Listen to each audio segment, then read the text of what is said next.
Dear Mary, today is going to be a great day because Beauty and the Beast comes out and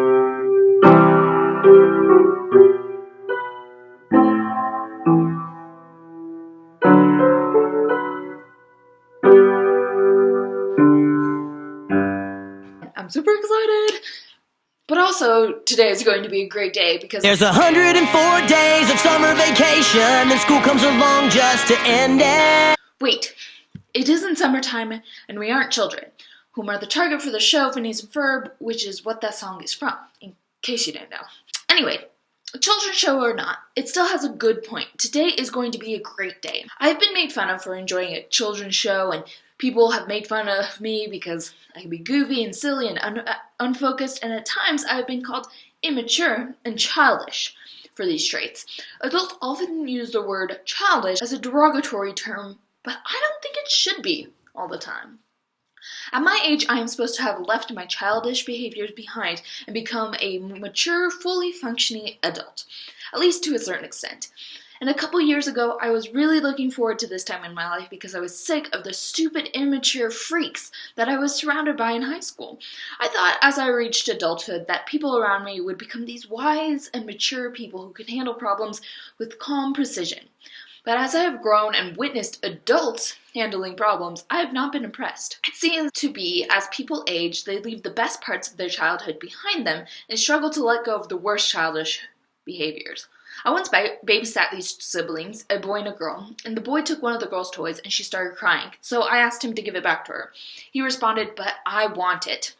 I tried to tell him that it wasn't his toy, and if he wanted it, he would have to ask his sister nicely. So he asked, "Can I have it, please?" And when she said no, he said, "But I want it." The only thing he cared about was the fact that he wanted it, and he felt that that was all that mattered. I assumed that when I was an adult, if I had a beef with someone, that we would be able to sit down and have an intelligent conversation and come to a compromise about what was bothering us. Because people my age only ever seemed to think of themselves and what they wanted. I thought that being an adult meant being able to see an argument from both sides. However, I rarely see an adult paying attention to more than what is right in front of his or her face. Children get so excited about the simplest things. They have so much energy in life and joy, and I think that's beautiful. But so many people age and become jaded and angry with the world. And sure, it's naive to get us excited about some things that kids get excited about, but that doesn't mean we should be any less enthusiastic about the little things that bring us joy in our lives. Once I had this friend who was a couple of years my junior. She told me that I was immature. She based this off of the goofy way I like to behave, but she spent her mother's money like she had an endless supply, and you could rarely see the floor in her house because it was always covered in junk. While I had a job, knowledge of how to spend my money and time wisely, and respect for my parents' money, my life and my room were always tidy. In my opinion, being able to handle one's life in an organized and reasonable manner shows much more maturity than one's lack of behaviors like laying on the floor, meowing for no apparent reason. So my point is just because you're allowed to drink alcohol or buy a house doesn't make you an adult. A mature person can control their emotions and think at a broader scale than just their own tunnel vision. I'm not saying I do this perfectly. That would be ridiculous. But I try to be more mature about my decisions, and I hope to encourage other people to look at their own actions and really think if they are being mature, because maturity isn't an age. It's how you react to immaturity around you. I think we all need a little bit more childishness in our lives. You may think the shenanigans that Phineas and Ferb get up to, like maybe Building a rocket or fighting a mummy or climbing up the Eiffel Tower, are ridiculous and unrealistic, but they have a great message to share. That it doesn't matter how long your workday is or how short your vacation is, you've just gotta carpe diem. Just enjoy life like a child because, children have the most fun. Wake up every day and know that today could possibly be the best day ever. this could possibly be the best day ever.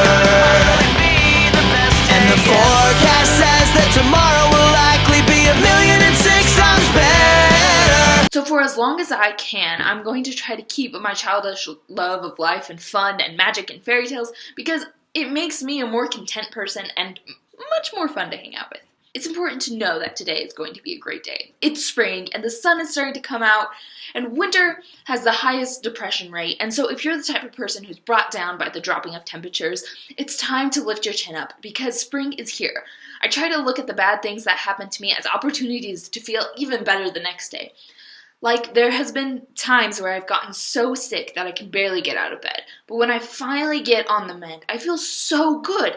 And when I get back to everyday activities that were so painful to execute when I was sick, I revel in those simple everyday activities.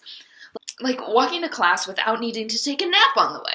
I get this extra burst of energy to do things when there's been a period where I can't do those things. Choosing to be happy is often the first step in feeling better. There's a lot of physical ailments that sheer will can't fix, like the flu. But some days are just bad days, and sometimes you just have to accept that.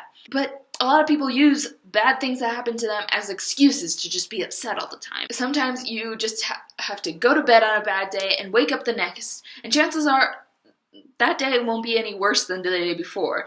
So before you even get out of bed, you have to decide that today is going to be a great day. That is what Phineas and Ferb do. They carpe diem every day. So make every minute count, jump up, jump in, and seize the day. In one episode, Phineas and Ferb create this toy that makes a lot of money and flies off the shelves. And they meet with this board of people who has all these plans for their future and the future of their toy.